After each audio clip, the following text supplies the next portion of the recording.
श्री प्राणनाथ प्यारे की जय। बोलिए श्री सद्गुरु महाराज की जय।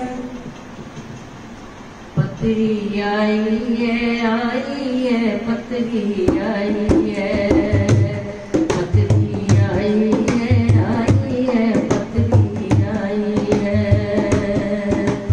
हाथी का कलाम हम मोमिनों के नाम, हाथी का कलाम हम मोमिनों के नाम। धनी की चिट्ठी आई है पत्री आई है पत्री आई है पत्री आई है पत्री आई है। ऊपर तो पर नाम लिखा है, अंदर कुछ पैगाम लिखा है। लज्जा का सिर बांधने वाले मेहंदी कथा ना थापने वाले, मोमिन में सिरदार बने तुम। आंखों पास सब वार गए तुम, झूठे कबीले छोड़ गए तुम। आंख गजाले की फोड़ गए तुम। कौल निभाते हैं जो आशिक होते हैं, कौल निभाते हैं जो आशिक होते हैं। धनी उनके सिर पर होते हैं। पत्री आई है पत्री आई है पत्री आई है पत्री आई है पत्री आई है।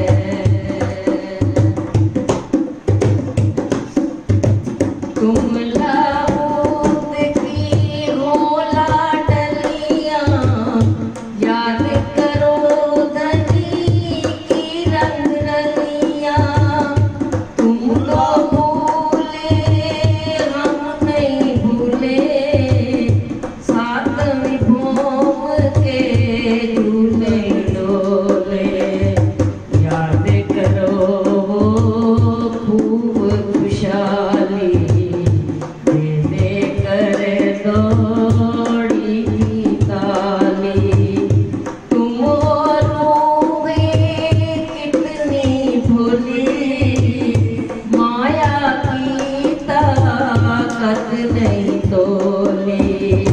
अर्श भी सोना फर्श भी सोना, माया का ये एक नमूना। प्याला छूटा छूटा साकी, ये माया फिर भी है बाकी। पत्री आई है पत्री आई है पत्री आई है पत्री आई है पत्री आई है।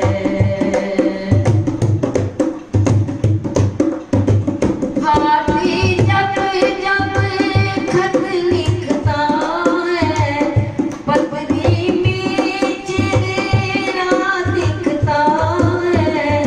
खूब हुआ ये मेल भी अब तो, खत्म करो ये खेल भी अब तो। हिकमत में तुम उनकी रहना, बस इतना है मेरा कहना। मैं तो यहाँ हूँ, मेरा क्या है, पर ये धर्म का काम रुका है।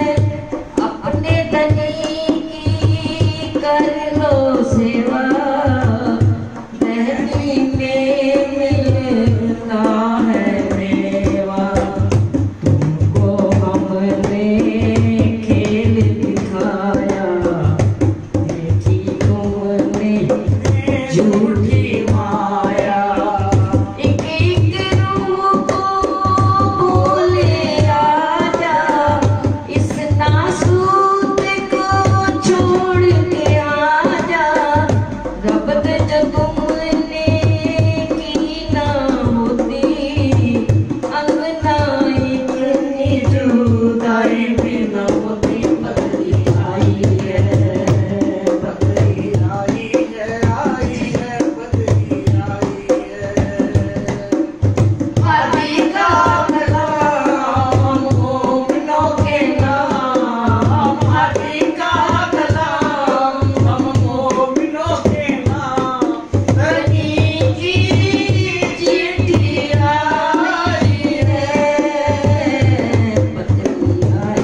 वो चिट्ठी लेकर के अपना सुंदर साथ आए।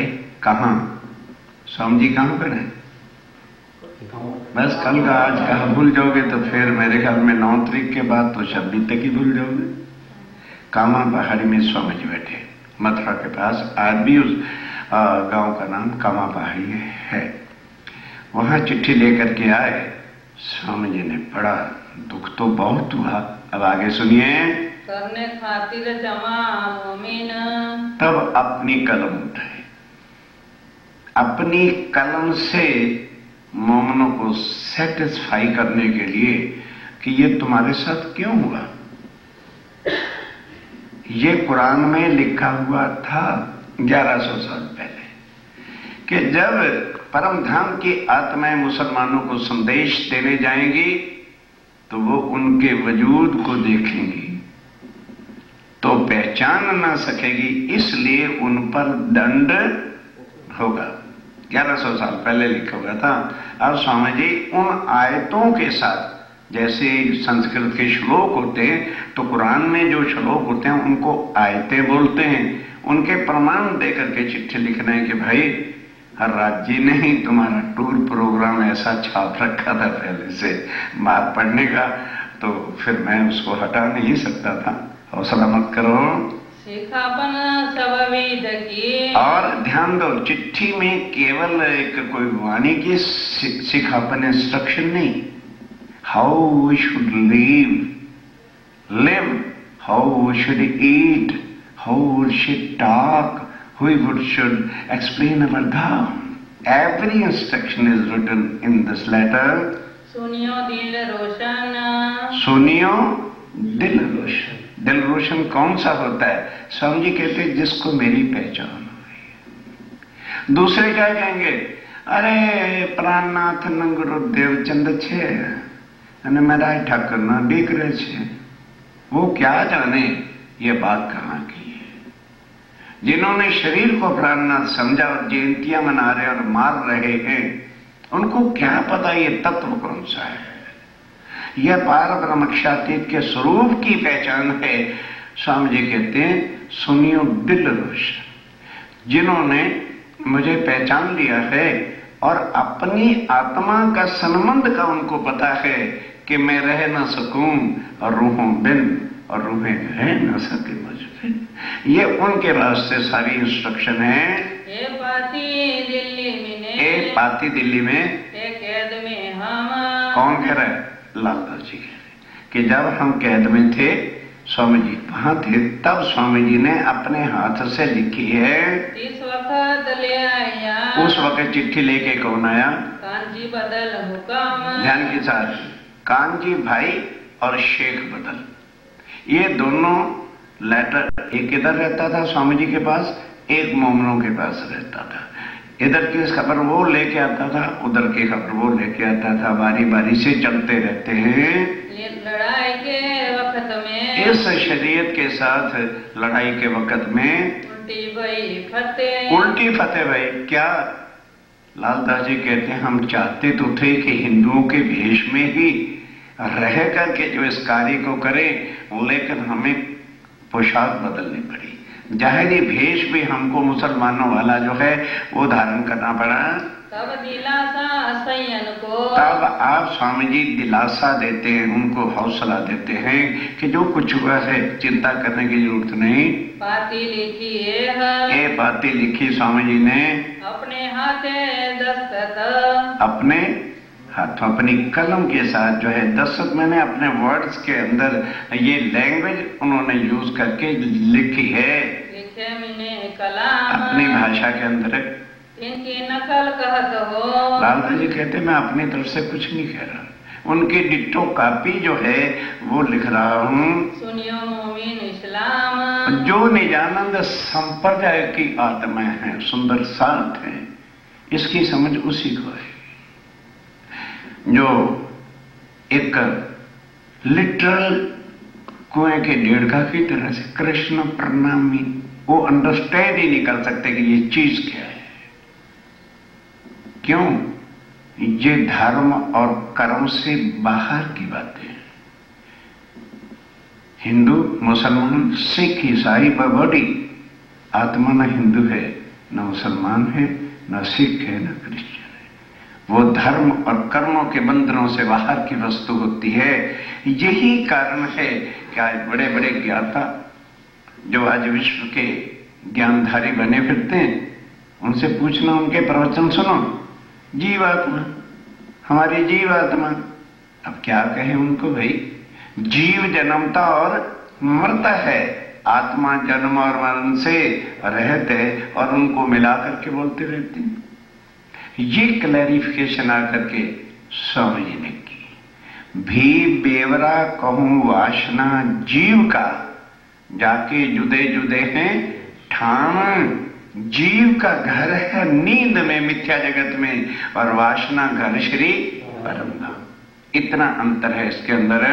मेरे प्राण के प्रीतम है राम भगवान ने कहीं अपने शिष्यों को या साथियों को ये वर्ड अपनाए, या क्या कृष्ण ने कभी कहे, क्या गुरु नानक देव ने कहे, या ईसा ने कभी कहे? ये कौन है जो अपने साथियों को बोल रहा है, ओ मेरे प्राणों के प्रीतम? इस एक वर्ड की तुलना सारे ब्रह्मांड के धर्म लग गए तो तुलना नहीं कर सकते कि मतलब दिस रिलेशन।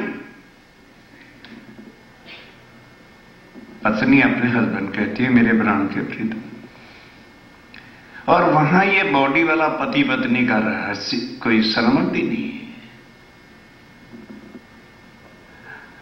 हाकर झावे संयम को और संये रिझावे श्री रज, वहां अरस परस की बात है, इक्वलिटी की बात है, वननेस की बात है।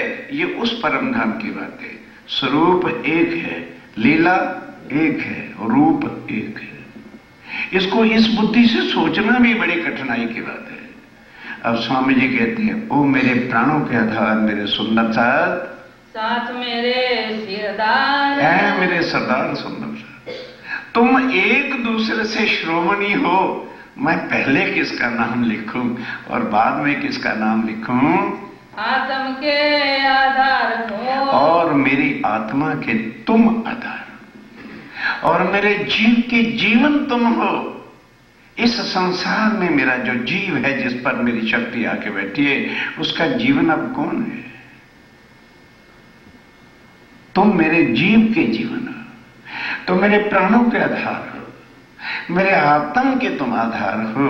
इतनी शोभा परमधाम की आत्मा को जो धनी के नाम पर कुर्बान होते, उतनी स्वामी जी का प्यार मिलता है। मेरे प्रेम बिने श्री साथ जी, मेरे प्रेम के अंदर भीने में नहीं, भीगे 24 घंटे। मेरे साचे सुरदीर, मेरे साचे शूरवीर, और मेरे साचे शूरवीरों, संसार में मुझे आपने जाहिर करना है।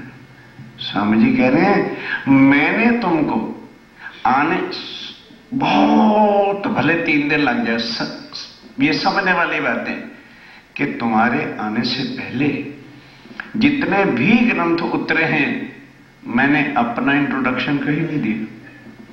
कुरान में भी क्या लिखवाया है कि उम्मत के वास्ते, अपनी आत्माओं के वास्ते पारब्रह्म आएगा। बाइबल में भी क्या लिखवाया है?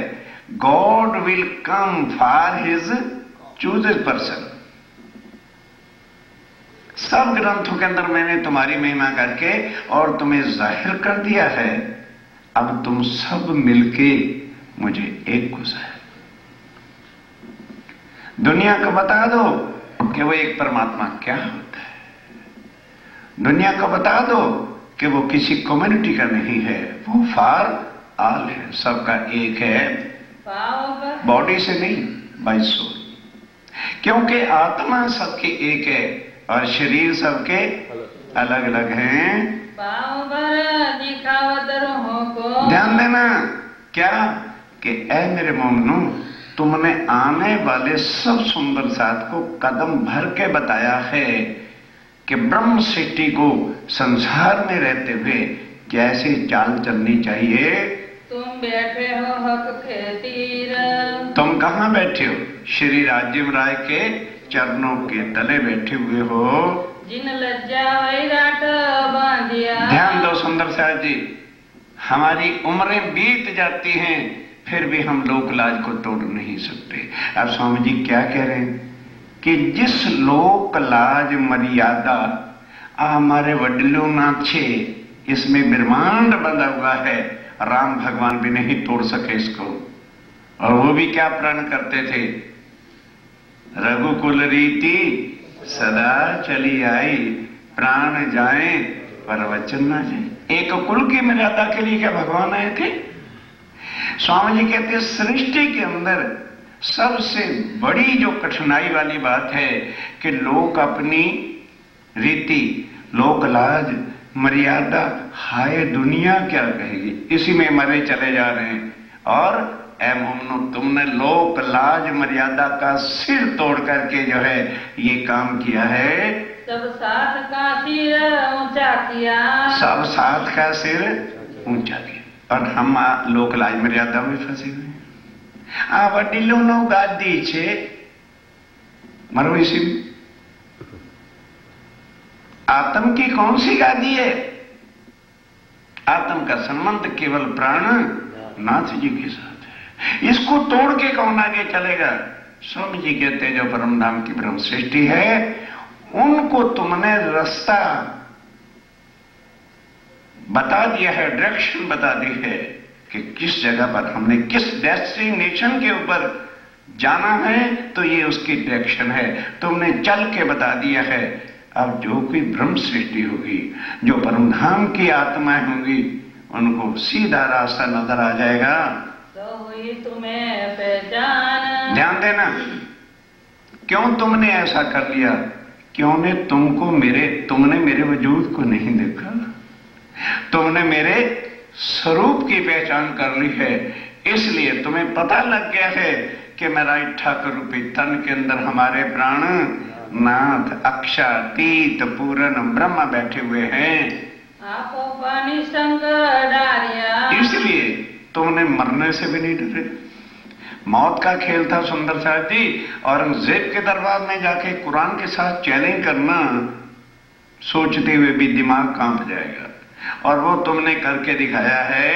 मेरे साथ सब शोभा जोग। और 12 के 12 को कह रहे हैं कि सुंदर साहब जी तुम एक से बढ़ करके शोभा के लायक हो, एक दूसरे से शिरोमणि और एक दूसरे से शिरोमणि हो। क्यों किसी ने भी कुर्बानी में कम नहीं किया, तो अब मैं नाम किसका लिखूं, कैसे लिखूं, क्या करूं? आगे कदम धरे इनको। इस कार्य के लिए तुमने जो है कुछ परवाह न करके अपने को कुर्बान करके जो है एक से एक बढ़ करके कदम आगे रखा है, पीछे नहीं हटाया। तुम में से कोई नहीं डरा कि भाई हम मर जाएंगे, क्या हो जाएगा, संकट ना सोचा ही नहीं। इसलिए वो शोभा मैं कौन से शब्द से लिखूं कि तुमने कितनी कुर्बानी की है। साथ समस्त भाई लक्ष्मण। अब समस्त सुंदर साहब, वो जो 12 सुंदर साथ गए थे उनके नाम लिख रहे हैं। कौन थे? लक्ष्मण दास, लाल दास जी महाराज, भाई भीम, नाग जी दो भाई भीम और नाग जी भाई, चिंतामन दयाराम। चिंतामन और दयाराम दिल्ली के सुंदर साथ थे। ये चारों कहे सोई। ये 4 कहे, आगे सबके नाम सुनो। चंचल गंगाराम जो। चंचल और गंगाराम ये दिल्ली के साथी हैं। बनारसी जो सोम। और बनारसी भाई भी वहां का, और सोम भाई, हाँ कल ही बताया था अभी, खंबात के रहने वाले हैं। और भाई खिमाई। और खेमाई भाई बुंदेलखंड से आए हुए थे। ये 10 दाखिल बीच को। ये 10 तन, 1 टन के थे हिंदुओं के, और 2 मुसलमान थे, शेख बदर और कायमुल्ला। और भाई अंतराम। और अनंतराम। तुम साचे सूर। तुम सब 12 के 12 सुंदर सा सच्चे शूरधीर हो।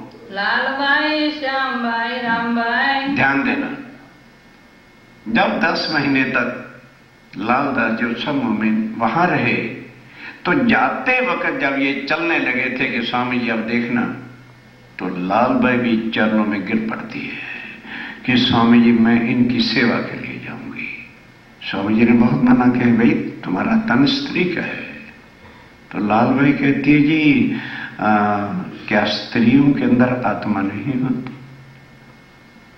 मैं अपने आत्म को धनी के चरणों पर निषाद करने जा रही हूं, और जब आप सिर पर खड़े हैं तो कोई आपसे बड़ा हो जाएगा जो मेरी तरफ उंगली उठाएगा? मैं जाऊंगी। तो जहां वो जेल में थे उनके कपड़े धोने, उनके लिए बाजार से सामान लाना, उनके लिए जो कुछ भी चाहिए थी भाग भाग के जाती है, सेवा करती है। तुम रहत हो तीर। अब उनका नाम लेते हैं लालदास। लाल भाई तुम सदा श्री राज्य महाराज के चरणों में बैठे हो, तथा साथ समस्त सुरधीर, और सब सुंदर साथ तुम शूरवीर हो, और जो लड़ने वाले इन समय। ध्यान दो, सिर्फ ये चिट्ठी उन्हीं के लिए नहीं, ट्राई टू अंडरस्टैंड, जो उस समय लड़े या भविष्य में जागृत होकर राज्य के कार्य पर कुर्बान हो जाएंगे, या जो इच्छा भी रखते हों। स्वामी जी कहते हैं ये पत्र उनके लिए है, मुर्दार जीवों के लिए नहीं, जिनको लोक लाज पालनी हो वो सुने ही ना इसको, ये उनके काम की बात नहीं है। वे सब श्री राज के चरण तले, सबसे पहले वो जागृत होके देखे वो बैठे कहाँ हैं, वो श्री राज्य महाराज के चरणों में मूल मिलावे में बैठे हुए हैं। रहियो आरोग्य तुम। स्वामी जी पहला आशीर्वाद देते हैं कि तुम संसार के अंदर सदा आरोग्य रहना, कोई भी कोई दुख तुम्हारे निकट नहीं आएगा, सुख समाधान आनंद मंगल की, और सदा सुख समाधान आनंद मंगल की चिट्ठी मुझे लिखते रहना। दुष्ट तुम पर श्री राज की, तुम्हारे ऊपर दृष्टि किसकी है? श्री राज्य महाराज की मेहर भरी नजर पल पल तुम्हारे ऊपर है, जो सदा संकुल। इस वास्ते सदा खुश रह करके, मर मर के नहीं, देख देख के नहीं, राज्य की सेवा में अर्पण होना, खुश दिल के साथ राज्य के चरणों पर फिदा रहना।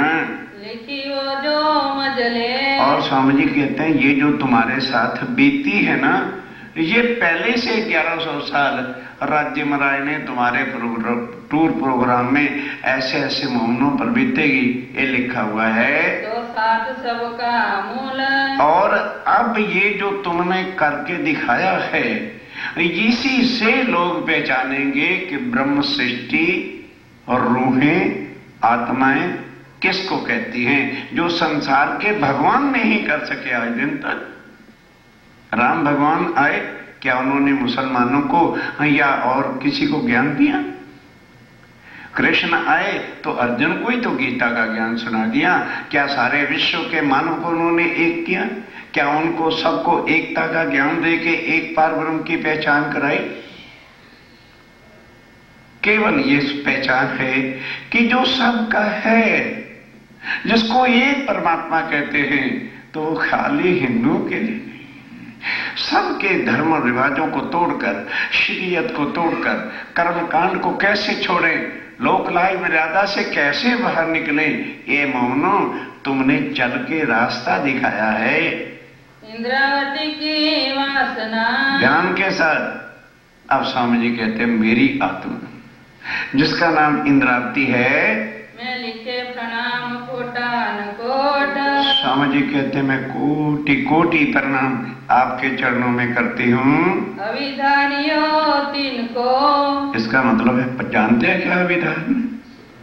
कहते हैं केवल मुझे वो प्रणाम नहीं मैं कर रहा कि प्रणाम जी, तुम भी कह दो प्रणाम जी, कहते हैं ना अविधानी स्वीकार कर लेना मेरे इस प्रार्थना कि मैं आत्म जो मेरी इंद्रावती है वो आपके चरणों पर कुर्बान है।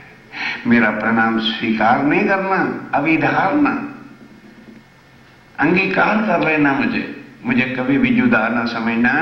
लीजोदनी की ओट, और जो भी काम करो मुंह से ये कभी ना कहना मैंने किया। लेना धनी की, जो कुछ तुम्हारे से करवा ले राज्य महाराज, ये कहना जी जो राज्य की कृपा हो गया, मैंने कुछ नहीं, ऑलवेज दिमाग के अंदर ये रखोगे तो मैं खुद ही अभिमान कभी भी आएगा नहीं। ये श्री राज की दया से ध्यान दो, एक एक शब्द तुलने वाला और सुनने वाला है कि तुम गए हो। पहले सोचो क्या आज दिन तक दुनिया को कोई भगवान ये कर सका? और जो तुमने किया है कभी ना सोचना हमने किया है। ये श्री राज जी महाराज की मेहर शक्ति तुम्हारे अंदर बैठी थी, उसने किया है, शोभा तुमको मिलती है। करने वाले श्री राज जी महाराज हैं, शोभा हमको मुफ्त में देते हैं। मिल मेला बेला होएगा साथ, और तुम्हारे साथ ये मत सोचो कि 12,000 सुंदर साधुए पीछे ना, सब मिल करके इकट्ठे हो जाएंगे, तब परम धाम चलेंगे। तब सुख समाधान आनंद होए। बस फिर जाके सुख समाधान आनंद मंगल होगा। जब तक सबकी नहीं जागनी हो जाती, तुम्हें भी आनंद प्राप्त परम धाम में नहीं जा सकोगे। दनिये पकड़े हाथ, क्यों? ये कार्य जब हुआ है और बाकी सबको भी कौन निकालेगा? ये ना सोचना मैं जागनी कर रहा हूं। देवचंद जी को पहले दिन श्याम जी के मंदिर में क्या कहा था? उन्होंने यही तो पूछा था, हे राज जी वो साथ कहाँ है? कहने लगे तुम्हें नहीं पता। श्यामा जी को नहीं पता क्योंकि उन पर भी फरामोशी है। कहने लगे सोता तो किसी को नहीं जगा सकता, तो परम धाम में एक राज्य महाराज ही तो जागृत है, उनको मैं जगा के भेजूंगा। तुम्हारे सुख समाधान आनंद की। एक एक मिनट में विषय बदलेगा। ये हो गया। अब स्वामी जी कहते हैं तुम्हारे सुख समाधान की चिट्ठी सब लाके कानजी भाई ने मुझे दी है। तुम्हारी हकीकत सब हकीकत, कैसे तुम जमा मस्जिद गए, कैसे मुल्ला ले गया, कैसे औरंगजेब से बातें हुई और कैसे फिर कोतवाल के पास गए, वो सारा समाचार मुझे पता चल गया है। कहीं भाई बदले, शेख बदल ने भी आके उसको बताया है। ये जो मूल से कही, मूल से लेकर के कही, तो भाई सब मालूम, मुझे सब पता लग गया जरा जरा का। बड़ा युद्ध किया दजाले। स्वामी जी कहते हैं कभी सोचा नहीं था कि इस प्रकार का भी कष्ट तुम्हारे ऊपर आएगा। कैसा लिखा रसूल वास्ते तुम, पर मैंने कुरान में देखा है 1100 साल पहले ही राज्य ने मोहम्मद साहब से लिखवा दिया था कि जब परम धाम की आत्माएं संसार में आएंगी, भारत के ऊपर मुसलमानों का राज होगा। और तब वो पैगाम देने के लिए श्री प्राणनाथ जी के जाहिर होने की बातें लेकर के जाएंगे, तो वो मुसलमान किसको देखेंगे? तन को देखेंगे। तन को देखकर उन पे बहुत दुष्टाई हो जाएगी और वो मोमनों को दंड देंगे। अब उसकी आयतें स्वामी जी लिख के भेजते हैं कि लालदास पढ़ लेना, इसलिए तुम्हारे ऊपर ये संकट आया है। चलो ऐसा ही ये युद्ध बयान, ऐसा ही ये होना ही था युद्ध जो तुमने को करना पड़ा है। और भी होएगा ही तब, और भी बोलो बोलो बोलो होएगा। जो राज्य की राह पे चलेगा ऐसा उनको दंड मिल सकता है, ऐसी प्रॉब्लम्स क्रिएट हो सकती हैं जागनी कंठी बांधने से नहीं। हम रामत में गया था, 250 ने कंठी आप ही दी थी तो उसकी जागनी हो गई। जागनी का अर्थ क्या समझते हो? किसी की आत्मा को जगाना और प्राणनाथ जी के स्वरूप की पहचान कराना, धर्म के बंधनों से छुड़ाना, लोक लाज से बाहर निकालना, तब समझ लो कि उसकी जागनी हुई है। लिखे माफक होएगा। अब स्वामी जी कहते हैं जो पहले से ही राज्य महाराज ने लिखवा दिया है कि मोमनों के साथ ये बीतना है, उसको कौन बदल सकता है? ये जानो मुकदमा क्या मत। स्वामी जी कहते हैं कि झूठ के बाजार में, झूठ के स्टोर में जाकर सत्य को जाहिर करना नॉट ए इजी जॉब। और आखिर को तुम्हारा, और स्वामी जी कहते हैं आखिर को विजय तुम्हारी होगी, क्योंकि झूठ का सदा नीचा होता है, विजय सत्य की होती है। ऊपर होएगा बोल, सबसे ऊंचा तुम्हारा बोल होगा, पर कुर्बानी करनी पड़ेगी। झूठ में पार ब्रह्म सच्चिदानंद को जाहिर करना जय जयकार तुम्हारी होगी, क्योंकि तुम सत्य का पैगाम लेकर के आए हो। रसूले भी यो लिखा और यही कुरान में भी लिखा है कुरान हदीसों को और हदीसों के अंदर भी यही बातें लिखी हैं। अब स्वामी जी उसके प्रमाण दे करके आयतों से लिखते हैं। जो सुंदर सा देखना चाहे, अभी तक छपी हुई है, अर्थ सहज भी है, उसको पढ़ के देख सकते हो। हकीकतें समझियो और स्वामी जी कहते हैं ये रियल चीजें, हकीकत, सत्य मैं आपके सामने लिख रहा हूं। अपन माया सो हुए बेजार। और दूसरी बात क्या है कि जब आत्म को पहचान हो जाती है तो तभी से हर एक के मगज में ये था, प्रलय फिर हो क्यों नहीं जाती, प्रलय कब होगी, क्यों माया में फिर दिल किसी का भी लगता नहीं है। और वो यही चाहता है कि बस अब राज्य ले क्यों नहीं जाते, क्यों नहीं महाप्रलय कर देते, क्यों नहीं हमें परम धाम में उठा देते हैं। कहते मैं जानता हूं, इसको मैं जानता हूं कि जब आत्म जागृत हो जाती है तो उसको एक पल भी माया में रहना भाता नहीं है। सीता भी काम क्यों ना होता है। और तुम ये कहते हो कि भाई जागनी जल्दी क्यों नहीं जाती, जब राज्य महाराज के हाथ से जागनी है तो क्यों नहीं जल्दी करें ना, हमें घर ले चले, सब मिल क्यों ना हो तैयार। तो स्वामी जी कहते हैं भाई तुमने एक ने तो खेल मांगन, भाई जिसको तारतम मिल गया, राज्य के स्वरूप की पहचान होगी, वो ये सोचे कि क्या मैंने अकेले ने जो है वो किया था, जाग गया तो कौन, जो अब ब्रह्मांड ही प्रलय कर दो, how it can be possible. जो बाकी आत्मा है उनको कौन निकालेगा, अभी वो काम पेंडिंग है, पूरा करो। पूरा कौन करे, घर में थी एक पलकनी भी फुर्सत, बोलो बोलो है नहीं, खाली माला पे कह देते हैं ये सुख देऊं है, बोलो बोलो अब मुंह क्यों नीचा करते हैं, ये सुख देऊं ब्रह्म श्रेष्ठ को तो मैं अंगना नार, वो काम कौन करेगा। स्वामी जी कहते हैं वो कार्य पूरा होगा तभी तो मैं लेके चलूंगा, कि आधियों को छोड़ दूं, आधियों को ले जाऊं और फिर आऊंगा क्या दुनिया में। सबकी जगा कर और जगा के को कंठी बांध के मंत्र देने का नाम तो जागने नहीं होता। कितना कठिन काम है, चेला बनाना आसान है, गुरु बनाना आसान है, किसी की आत्मा को जगाना, एक औरंगजेब की आत्मा को जगाने के लिए तो देखो कितनी मुसीबतें पड़ रही, मार भी पड़ी, जेलों में भी गए और अभी भी उससे मुलाकात नहीं हुई। पैगाम उसको दे दिया कि इमाम मेहंदी आ गए हैं, अभी देखना सारी बातें सुनिए। पर भाई ये काम जो जागने का है, किसी के आत्मा को जगाना, कर्मकांड से निकालना, लोक लाय मर्यादा से निकालना, चलो बहुत बड़ा तुम जाना। और ये कोई छोटा सा काम नहीं है। जो दिन जिन बात लिखा है, जो दिन जिन भात लिखा है सो हो सिद्ध, उससे पहले नहीं हो सकता। चाहे उतावल करो, चाहे रोवो, चाहे पीटो, जिस दिन जो समय लिखा है उसकी इंतजार फिर करनी पड़ेगी, वो उसी समय होता चला जाएगा। तुम सुर दीरपना किया है मोमनो, तुमने बेशक वो कार्य करके दिखाया है जो बड़े बड़े देवी देवता तीर्थंकर भगवान भी नहीं कर सके। सो तुम जिन जानो किया हम। बस देखा, एक चुपाई नहीं होती, फिर फौरन अलार्म बजा देते। इतना बड़ा काम करने के बाद भी ये ना कहना कि हमने किया, ये राज्य महाराज की मेहर से हुआ है, तुम्हें शोभा दे रहे हैं कि मेरे मोहन ना, तुम ना अपने ऊपर ले लेना कि मैंने कुछ किया है।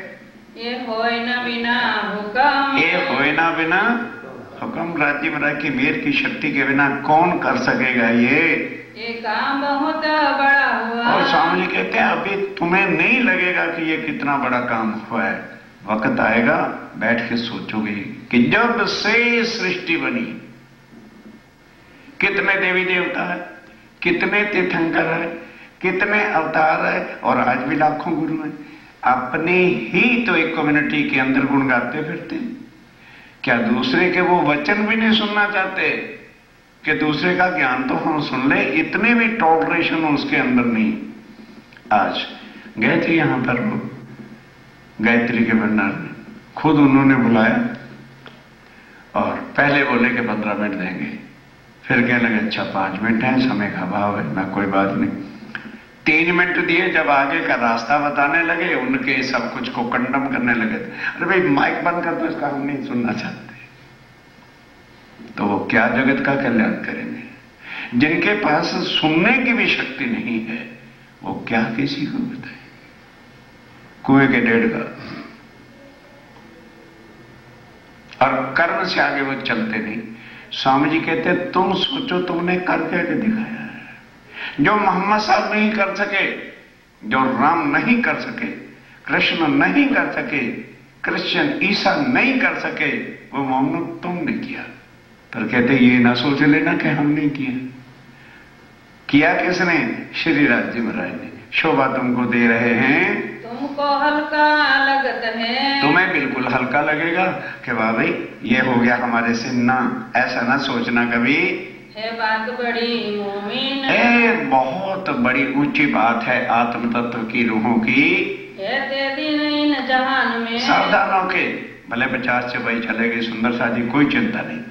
इतने दिन इस संसार में जब से सृष्टि बनी है, बहुत डरते लेते नाम। और कहते हैं अपने आप भी देखो, अपन दिल्ली में थे 8 महीने तक, कितने डरते थे। और हिंदू तो कोई डर के मारे कुरान, अल्लाह और मोहम्मद का नाम लेता ही नहीं था। हमको गर्दन मारेगा, क्यों डरते थे? कि यदि हम मुंह से कह देंगे तो हमको मार देगा, गर्दन काट देगा। लेते नाम इमाम, इमाम मेहंदी का कोई नाम नहीं ले सकता था। आपन छिप छिपा जलते। और ये तो होगी ना दुनिया की बात। आप कहते हैं अपन भी तो छिप छिप के काम कर रहे थे, कहीं रुका भेज रहे थे, कभी कुछ कर रहे थे, कभी शेख इस्लाम से मिल रहे थे, कभी औरंगजेब के दरबार के 5 आदमियों को रुक के लिखे, कभी कुछ किया, कभी कुछ किया। डर डर के छुप छुप के काम कर रहे थे। फिरते थे सब ठोर, सब जगह ठोर, जगह जगह उनके काजी मुल्लाओं के पास, सबके पास गए। अब तुम जाहिर भये, अब तुम जाहिर हो गए हो कि हम कौन है। ना हम हिंदू है, ना मुसलमान है, हमारी आत्माएं परम। अब तुमने अपने आप को जाहिर किया है। लश्कर मोहम्मदी करो शोर। अब स्वामी जी कहते हैं कह दो हम श्री प्राणनाथ जी के साथी हैं, अब डरने की जरूरत तो तुम्हें नहीं है। अब तुम इन जैसे होएगे, और अब तुम्हारे पास मैंने कला क्या दे दी है कि हिंदुओं के पास जाओ तो उनकी सारी बातों को कहो। अब मुसलमानों के पास चले जाओ तो उनके सारा ज्ञान हमें होना चाहिए कि आज तुमने ये काम क्यों कर लिया है। तुम इन जैसे होके इनके अंदर घुसे बैठे हो। इनको इतने कुरान के मायनों का अर्थ का पता नहीं है जितना सब ज्ञान तुम्हारे पास है।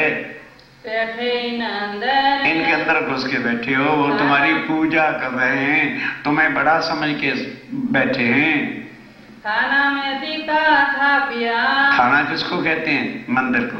ध्वजा मेरी लड़ा के मंदिर, हाँ अंदर मुसलमानों के जाके मुझे लेके बैठे हो। बैठे इनके मंदिर, इनके अंदर जाके घुसे बैठे हो। जब जाहिर तुम करी, जब तुमने जाहिर किया मुझे, काजी मुल्लाओं को कुरान से समझाया, तब अपना जो लश्कर, अपने अर्थात इमाम मेहंदी दुनिया में आ गए हैं और उनके हम मोमिन हैं। गाम गाम शहर शहर, कहते हैं अब ये बात छुपने वाली नहीं। क्यों? निकट भविष्य में चल के गांव गांव, नगर नगर जब अपने मंदिर होंगे तो हर जगह पे ये बीतक पढ़ी जाएगी। नियम है साल के बाद इन दिनों में बीतक को पढ़ना। थाने थाने जाहिर होए इन पर, थाना थाना पुलिस वाला थाना नहीं, अपने जो मंदिर हैं वहां पर ये सब हर साल बातें जाहिर हुआ करेंगी कि मोमिन किसको कहते हैं और वो कैसे कुर्बानी करते हैं। ये सब बातें पढ़ी जाया करेंगी।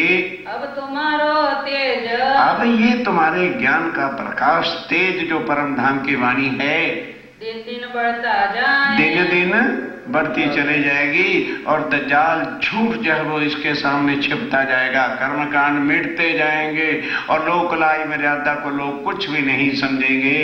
बढ़ती बढ़ती रोशनी, और फिर एक दिन वो आ जाएगा कि जैसे सूर्य सुबह निकलता है उषा काल होता है, फिर ऊंचा उठता है, कुछ रोशनी आती है, बढ़ते बढ़ते इतना बढ़ जाता है कि सब देखने लग जाते हैं, भाई अब तो बहुत सूर्य ऊपर आ गया है।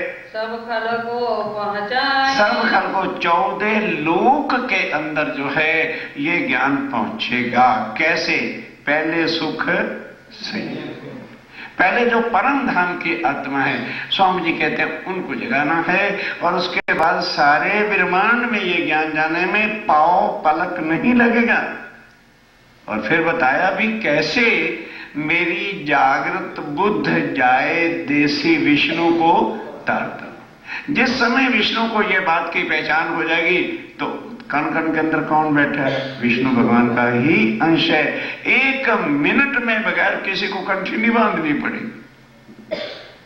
सबके अंदर जो है विष्णु का स्वरूप नारद के पुकार उठेगा, निज नाम श्री जी साहेब जी। ब्रह्मांड का प्रलय होगा और तत्खिन सी उठाए, उसी वक्त सबको अखंड तन देकर वैष्णव में कायम करेंगे और आत्मा को लेके परम धाम जाएंगे। और दजाल की कला, और दज्जाल की कला, ये नारद की शक्ति, अजाजील की, जो मन में बैठ करके परमात्मा की राह पे रोकता है, इसकी शक्ति दिन ब दिन घटते घटते घट जाएगी। कोई तुम्हारे सामने रुकावट नहीं आया करेगी। उड़ जाती ख्वाब अकल, जैसे ख्वाब मिट जाता है, स्वप्न मिटता है, ये सपने की अकल खत्म हो जाएगी। दष्ट दजाल की बाहिर, हाँ, जो दज्जाल है उसकी दृष्टि बाहर की होती है। मैंने तुमको बाहर की दृष्टि नहीं दी, मैंने तुमको आत्म दृष्टि दी है। तुम ऊपर उतरा असराफिल, तुम्हारे ऊपर अक्षातीत श्री राज्य राय की जागृत बुद्ध और निज बुद्ध की शक्ति आई है।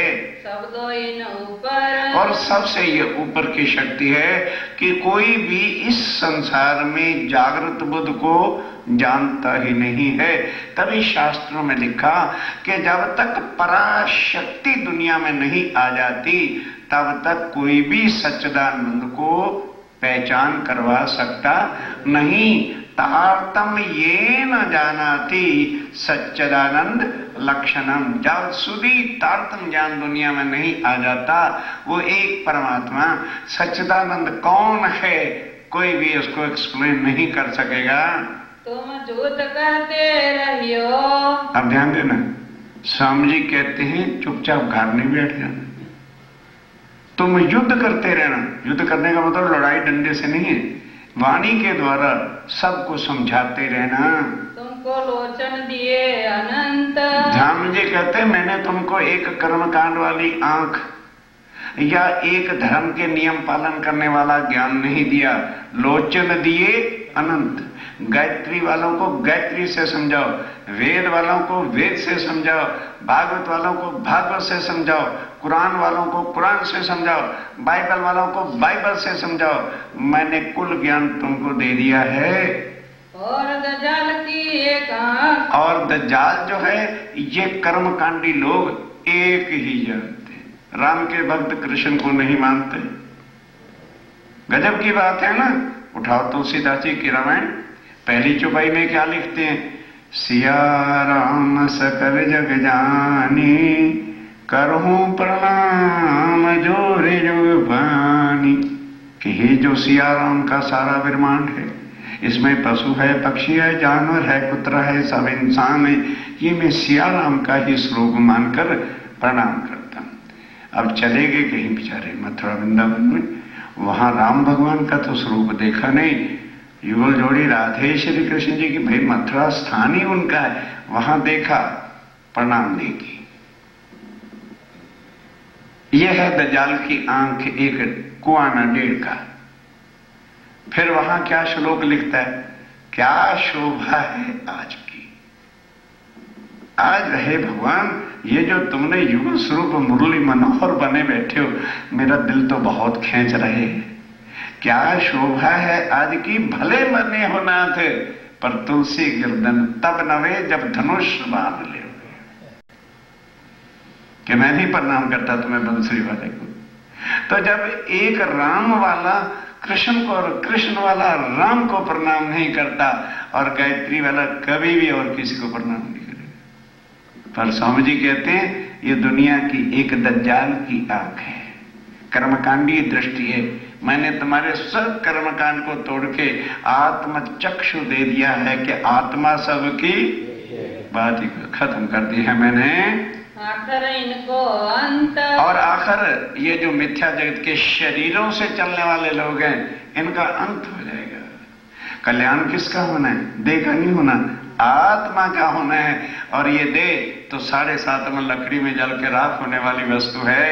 और एक समझियो, अब देखो कितने विषय बदल रहे हैं कि एक बात और अच्छी तरह से समझ लेना, तुम दज्जाल से, और तुमने ये जो दज्जाल, ये जो सब के अंदर आड़ा खड़ा हुआ है उसको मार डाला है। युद्ध किया भरी बात सो, खूब अच्छी तरह युक्ति के साथ जो है युद्ध करके इनके अंदर घुस गए हो।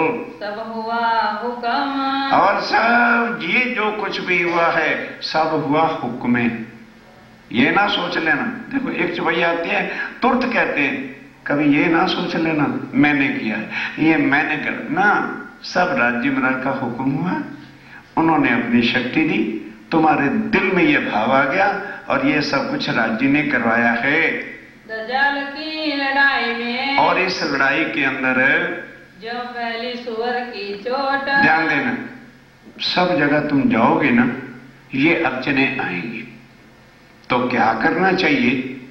एक जंगली सुअर होता है तो उसकी गर्दन में एक ही नाड़ी होती है, बाकी सब जितने भी आदमी हैं या जानवर है उसकी गर्दन में 2 नाड़ियां होती, चाहे तो इधर घूम जाए और चाहे इधर घूम जाए। लेकिन वो जंगली सुअर के गले में एक सीधी हड्डी होती है, वो घूम नहीं सकता, वो सीधा ही जाता है। और सीधी चोट उसके अंदर इतनी शक्ति होती है कि दीवार में आकर के टक्कर मारेगा ना तो दीवार को गिरा देगा। स्वामी जी कहते हैं वो क्या है कि इन सब इंसानों के गले में एक ही अपने धर्म की कर्मकांड की नाली है, वो नहीं छोड़ सकते। तो वो जो उनके कर्मकांड की चोट है उसको बचा लेना, उनसे ना बहस करना, उनसे ना लड़ाई करना, नहीं तो विपदा तुम्हारे गले पड़ जाएगी। तुम जानते हो ना कि इनके सब भगवानों का महापर्ले में लय होना है, ये शब्द उनको न कह बैठना, नहीं तो वो पड़क से कहेगा अरे हमारे का लय हो जाना, तुम्हारा भी प्राणनाथ मर जाएगा। भाई कौन सहन करेगा कि भाई हमारे भगवान को ये कह रहे कि ये न कहना। ये चोट बचा लो और पहले उनका रुचिता करो।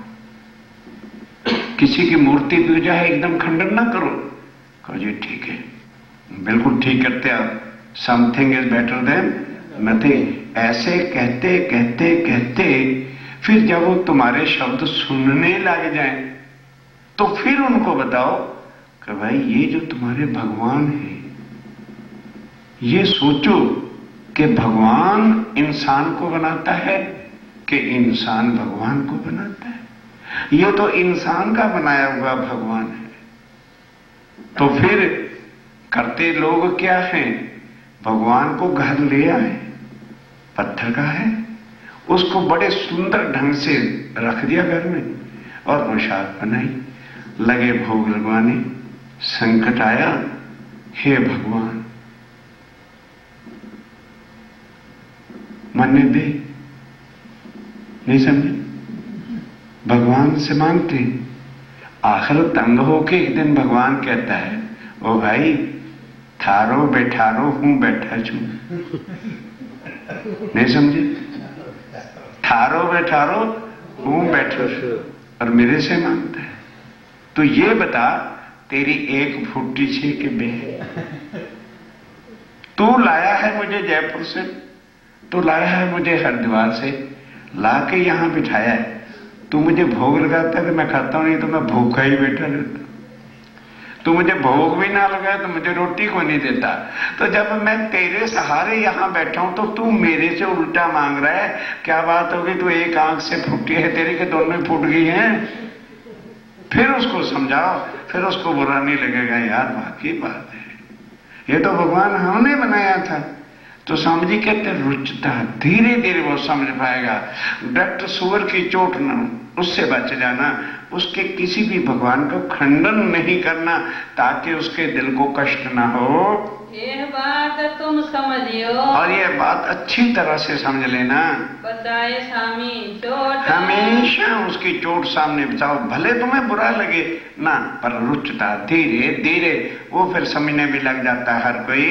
सो तो तुम बचाए ले, सो तुमने किनकी चोट बचाई? मुसलमानों की शरीयत बचा ली, उन जैसे कपड़े पहन लिए, उनकी सारी बातों को लिया और उनके अंदर घुस गए। अब होए तुम्हारे कदमों लोटपोट, और अब इनको आगे के ज्ञान का अर्थ आता नहीं, इसलिए तुम्हारे कदमों पर ही ये लोटपोट हो जाएंगे। दाबतुल अर्ज का, और अब ध्यान के साथ लिखा था ना कि जब अल्लाह ताला आएगा, खुदा दुनिया में आएगा, तो सृष्टि में सब दाबतुल अर्ज जानवर पैदा हो जाएंगे। मजकूर लिखा ले हो सलाम, जो मोहम्मद साहब ने लिखा था, कहाँ छाती लिखी शेर की। ध्यान दो, समझने की बातें आज समझा दूंगा। उसके अर्थ क्या है कि वो क्या होगा। धड़ तो इंसान की होगी, छाती शेर की होगी, आंखें सूअर की होगी, कान हाथी के होंगे, सिर पर पहाड़ी बैल के सींग होंगे, गर्दन मुर्गे की होगी और पीठ गिद्ध की। स्वामी जी कहते हैं कि ऐसे कोई जानवर नहीं होंगे, मानव की, मनुष्य की वृत्ति ऐसी हो जाएगी। अब छाती शेर की, क्या कि जिस इंसान के दिल में दया भरी थी, उसमें इतना अत्याचारी दिल हो जाएगा कि जैसे कोई भूखा शेर गुफा में से निकले, उसके सामने चाहे बकरा आ जाए, चाहे गाय आ जाए, चाहे कुछ आ जाए, उसको कुछ मतलब नहीं, उसको मार के खाने से मतलब होगा। नो दया। इसी तरह कलयुग के अंदर हर इंसान का एक लक्ष्य हो जाएगा, to get the money by hook और क्रुक। ना वो ये देखेगा कि मेरी दुकान पर कोई विडो आई है या गरीब आया है, मतलब कुछ नहीं।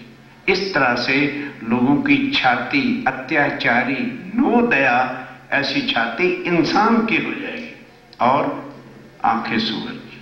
क्या अर्थ है इसका? कि भारत के लिए सारी महिमा गाई है कि भाई इसी भारत के अंदर कभी लक्ष्मण, सीता और राम 13 वर्ष तक एक पंचवटी में रहे। और सीता जब हरण हो गई और रावण लेके जा रहा है, तब वो चिल्ला रही थी, और दुनिया पे रहने वाले आदमियों, ये मैं श्रृंगार फेंक रही हूं, गले का, चरणों का, झांझरी वगैरह और बाजू का, यदि मेरे राम ढूंढते हुए मुझे निकले तो ये उनको बता देना कि पापी रावण दक्षिण दिशा में मुझे लेके जा रहा है। अब उधर राम भगवान लक्ष्मण ढूंढते हुए वहां पहुंचते हैं, तो सुग्रीव से मुलाकात होती है। तब उन्होंने वो जो सीता के फेंके हुए जेवर थे उसको दिखाया कि प्रभु, एक अबला औरत इस तरह से कहती हुई जा रही थी, ये उसने भूषण फेंके थे। तब राम भगवान ने वो गठरी खोली, उसमें गले का हार था, तो उठा करके लक्ष्मण को दिखाया कि प्रिय लक्ष्मण, ये देखो, क्या तुम्हारी भाभी के गले का हार है? तो लक्ष्मण देख के कहता है, भैया मैं गले के हार से नहीं पहचान सकता कि ये मेरी भाभी का है कि नहीं। तब यदि उनके कोई चरणों का भूषण है तो वो मुझे दिखाओ। तब उसमें पायल भी थी चरणों की। कहने लगे, हाँ इसे देखो। लेकर के छाती से लगा के लक्ष्मण रोने लगा कि हाँ, ये वही पायल है जिसमें मैं रोज प्रणाम करता था। मैंने कभी आज दिन तक गर्दन उठा के उनके गले की तरफ देखा ही नहीं, इसलिए मुझे नहीं पता। अब क्या होगा? आंख सूअर की हो जाएगी। 13 वर्ष तक सुंदर साहब जी एक पंचवटी के अंदर रहे और ये भी नहीं पता कि उनके गले का भूषण क्या है। अर्थात नजर ही नहीं उठाई उनके चरणों से। और आज क्षमा करना, रोड पर जाते हुए भले अपनी सेल्फ की लड़की जा रही हो और हमें ना पता हो तो उसकी बैक साइडें, स्लीवलेस इत्यादियों को देखकर मन में गंदे गंदे, बोलो बोलो, मुख से तो भले नहीं कह सकते, गंदे गंदे विचार आते हैं। आंख कौन सी होगी? सुअर की। अर्थात क्यों सुअर की आंख कही है? एक सुअर को प्रैक्टिकल करने के लिए कहीं ले आना रूम में और उसके सामने 10-12 थाल रख देना, रबड़ी, मलाई, शिकरन, मसूदी, गाजर पाक, दूध पाक सब रख देना और एक लास्ट में गंदगी का भंडार रख देना, उसको भेज देना अंदर। गाजर पाक को सूंघेगा, किसको खाएगा? जो उसकी खुराक, उसको लपट लपट खाएगा। स्वामी जी कहते हैं कि आंख सुअर की हो जाएगी, संतों के दर्शन के लिए कभी नहीं तरसेगी, किसी शुभ मंदिरों में जाने को उसका दिल ही नहीं करेगा। गंदगी विकार चाटने की तृष्णा हर वक्त आंखों की रह जाएगी। आंखें भी मनुष्य की ऐसी दुष्ट हो जाएंगी, ये सूरत सवा ब्रह्मांड, ये सारे मानव का जो है कैरेक्टरलेस समय इतना बेहयाई का आ जाएगा, ये हो जाने वाला है। इस वास्ते लिखा तुम, इस वास्ते स्वामी जी कहते हैं मैं सारे प्रमाण आपको बताए हैं। इस वास्ते तुम इन सो, इस वास्ते ध्यान के साथ स्वामी जी कहते हैं ऐसा जानवर नहीं होना। और उसके बाद क्या है? कान हाथी के। बता दूं सारे निशान, आज बार बार ये बातें आएंगी। हाथी के कान से मतलब क्या होता है? आपने देखा होगा कि जब हाथी चलता है तो हाथी के चलाने वाले उसके दोनों बाजुओं में इतने इतने मोटे घंटे घड़ियाल बांध देते हैं। क्यों भाई? इसलिए प्राकृतिक गुण है कि हाथी को यदि आप गाली दे दोगे तुरंत सुन लेगा और उठा के तुम्हारे को पटक के मार देगा। और अगर शुभ कोई बात कहोगे, कुदरती वो अच्छी बातों को सुन नहीं सकता। तो कलयुग में इंसान के कान जो पहले कभी तरसते थे कि भाई गुरुओं के 2 वचन मिल जाएं, अच्छे कोई संतों की वाणी मिल जाए तो वो हमारा कल्याण करेगी। और जहां सत्संग हुआ करते थे भाग भाग के वहां जाते थे। कलयुग में क्या हो जाएगा? अरे टीवी का जी सीरीज देखो, टीवी का ये देखो, वो कभी भी वाणी चर्चा सुनना पसंद करेंगे नहीं। फिर टीवी 3 घंटे की पिक्चर होगी, कभी किसी को नींद आई? बुढ़े बुढ़े भी बैठेंगे ना, हाँ मजा आएगा है। और चर्चा में अभी बैठे नहीं होते, झूला, ये काम, राज्य की वाणी नहीं अच्छी लगी, टीवी अच्छी लगी, नाच गाने अच्छे लगे, विकारी चीजें पसंद आएंगी, कान बड़े रस से सुनेंगे। सारा दिन थके भी होंगे, सुंदर पिक्चर है, अरे देख लेता है, क्या खाने वाना रखा खा लेंगे, खाना भी नहीं अच्छा लगेगा। तोलिए, हो गए कान हाथी के क्या कसर बाकी? आंखें सुअर की हो गई क्या कसर बाकी है? फिर क्या है?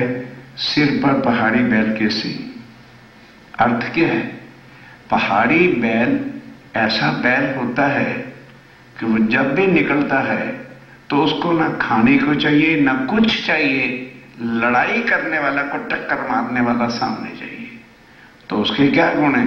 अगर कोई जानवर मिला तो उससे लड़ाई खाम खाई करेगा, अगर कोई नहीं मिला तो झाड़ के अंदर अपने सींग फंसाकर उसे से टक्करे मारेगा। ज्यां સુધી खून ना निकल आएगा ना सुर बंद नहीं होगी, शांति नहीं करेगा।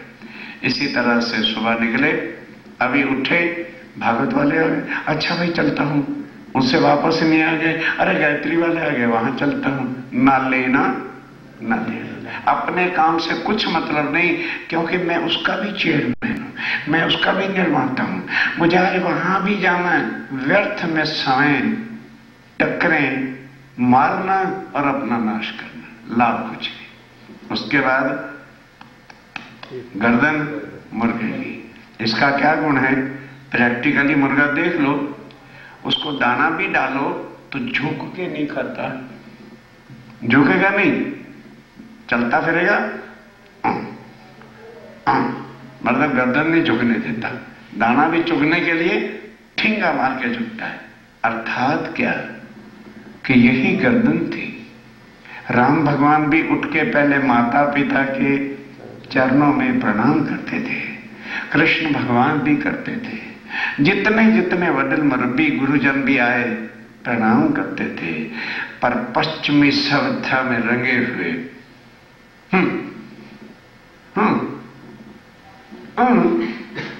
कोई भी महाराजों के सामने, अपने घर में यदि भगवान है उसके सामने या वडिलों के चरणों में प्रणाम करना तो बड़ा कठिन है।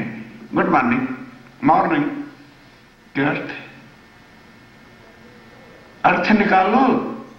क्या गुड मॉर्निंग का कोई मीनिंग भी है?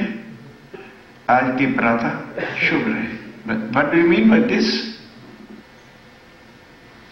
और प्रणाम जो की जाती है वो आत्म भाव से की जाती है। तो बड़ा भी छोटे को प्रणाम कर सकता है और छोटा भी बड़े को प्रणाम कर सकता है। वाइफ भी हस्बैंड को प्रणाम कर सकती है with the relation of soul, not body. और पति भी अपनी वाइफ को पहले प्रणाम बोल सकता है। और ध्यान से, नमस्ते, लोग कहते हैं नमस्ते जी, हम क्या देते हैं नमस्ते जी, दोनों गलत हैं। नमस्ते का अर्थ क्या है? नमस्ते इति, मैं आपके चरणों में नमन करता हूं। तो जब तक वो आगे से ये ना कहे जीवित रहो, तब तक वो नमस्कार स्वीकार नहीं। अब पति उठ के कह देगा अपनी पत्नी को नमस्ते, तो आगे से आशीर्वाद दे, बेटा जीते रहो। पर अर्थ का पता नहीं, ठोका ठोकी फिर रहे करते हुए। स्वामी जी कहते हैं ये कौन सा शब्द है? ये झुकना सिखाता है और वो अकड़ के शब्द है। इस वास्ते जो है ये संसार के गले में मुर्गे की गर्दन है। मंदिर में भी नहीं झुकेगी, गुरु के सामने भी नहीं झुकेगी, माँ बाप के सामने भी नहीं झुकेगी। छले करना जुद और पीठ गिद्दड़ की। क्या मतलब? ध्यान देना, बंगला बनाना है, $4 लाख लगे, अरे कोई बात नहीं, हो जाएगा। गाड़ी लेनी है, भाई वो जर्मन वाली लेनी है, हो जाएगा, अरे लोन ले देंगे, क्या फर्क पड़ता है। और सब कार्य हम कर सकते हैं, धर्म के कार्य में सेवाएं भाई इन्होंने बहुत दुखी कर रखा है, नहीं समझे? इन्होंने बहुत दुखी कर रखा है। वहां भी दो, वहां भी दो, वहां भी दो, वहां भी दो, क्या मजाक बना रखा है। सुबह सुबह आके बेल बजा, अरे ले आओ इनको अंदर। आ गए, कैसे है भाई? अरे भाई राम जन्म है, कृष्ण उत्सव है, फलाना है। कहना यार तुमने मार दिया है? 36 जने रोज आते हैं, कहां कहां हम देते फिरे। हम तो भैया अपने भगवान का वो करेंगे, तुम जाओ। इस वास्ते ऐसा लिखा, कहते हैं इसलिए सब कुछ लिखा है, ऐसे मानव के साथ अपने छल से युद्ध कर, बड़ी युक्ति के साथ जो है बात करना, किसी को ठेस पहुंचाने वाली बात नहीं। एक एक बात देखो सुंदरता से, एक एक बात जीवन में उतार करके देखो तो पता चलता है कि ये कौन सा ज्ञान है। बस ना होए बिना बुध, बस ना होए बिना बुद्धि के, ज्ञान के, युक्ति के बिना कोई भी तुम्हें मानेगा नहीं। पहला इनके रुचता, पहले क्या करो उनका रुचता ही बोलो। भले वो मूर्ति पूजा करता हो, अग्नि कुंड जलाता हो, हवन करता हो, उसकी निंदा खंडन ना कर बैठना। तुम बोलियो जुबान, अपनी जुबान से उनको वैसा ही बोलना। इनके होए इन्हें बस करो, इनके हो करके इनके बस करो। उनकी महिमा गा के, उनके अंदर घुस के जब वो तुम उनकी बात सुनना शुरू कर दोगे तो वो भी एक दिन तुम्हारी बात सुनेगा। फिर तुम्हारी बात तो सत्य की है और उनकी सारी बातें झूठ मिथ्या जगत की हैं, इनके गुलाम होएगे। और फिर क्या करो, जब उन्हें चर्चा सुनाओ तो वडील मुरब्बी महाराज बन के ना बैठ जाओ ना, इक्वेलिटी रहेगी। जैसे कोई दास बैठता है ना, यार कुछ नहीं, इसमें क्या रखा, हम आपके साथ ही बैठेंगे। इस तरह का भाव दिल में लेकर के चलना, महाराज आचार्य बन के ना चलना। बोलिए पुराणनाथ प्यारे की जय, बोलिए श्री सद्गुरु महाराज की जय। पिया तुम हो तैसी कीजियो, मैं अर्ज करूं मेरे पीर जी। पिया हम जैसी तुम जिन्न करो, जय जी जीवड़ा तो जीवे नहीं, क्यों मीठ दिल की प्यास जी। पिया तुम बिना किन से कहूँ, पिया तुम मेरी आस जी। पिया आस